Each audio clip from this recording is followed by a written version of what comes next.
I wanted to write this story for my children. We live near Marseille, and a few years ago, I had to go to the American consulate with them to renew their passports. We walked in, and wow, I was astonished. There's this huge photo in the waiting room of my great-uncle, Danny Benedict. I said, "That's your great-great-uncle."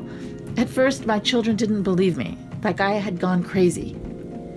I had to explain the whole story. There was this man named Varian Fry, a truly unlikely hero. Soon after the start of World War II in Europe, in 1940, the Nazis quickly defeated France, and the northern part of the country was occupied by Germany.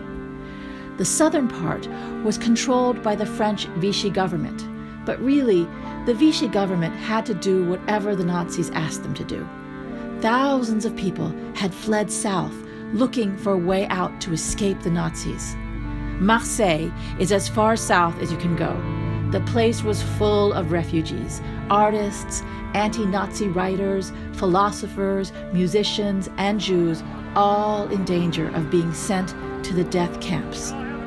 A group in New York created the Emergency Rescue Committee and looked for someone to send to France.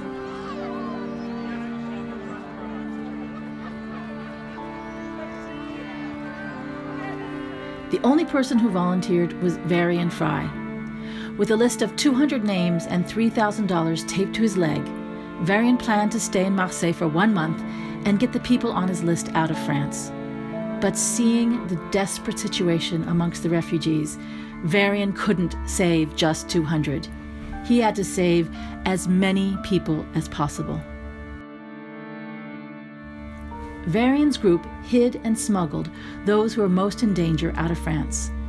The work was exhausting and dangerous. To get away from the endless fear and stress, they rented the Villa Herbel, a house in the suburbs where Varian, Danny, and a small group of refugees lived. It became a meeting place for artists and writers to gather. They sang, they played charades, held art auctions, hanging paintings in trees. This is the magical place Aube describes in The Hiding Game. By insisting on joy and creativity, they fought against fear and fascism. In the end, the rescue committee saved 2,200 lives, among them some of the most important scientists, artists, writers, and thinkers of the time.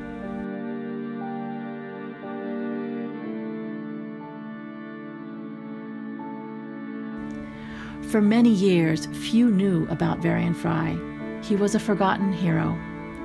In 1967, 26 years later, because of the insistence of some of the artists, the French government awarded Varian and Danny the Légion d'honneur, France's highest honor. Varian died 6 months later. The square in front of the American consulate in Marseille was named Place Varian Fry. Today, Varian Fry is known as the American Schindler.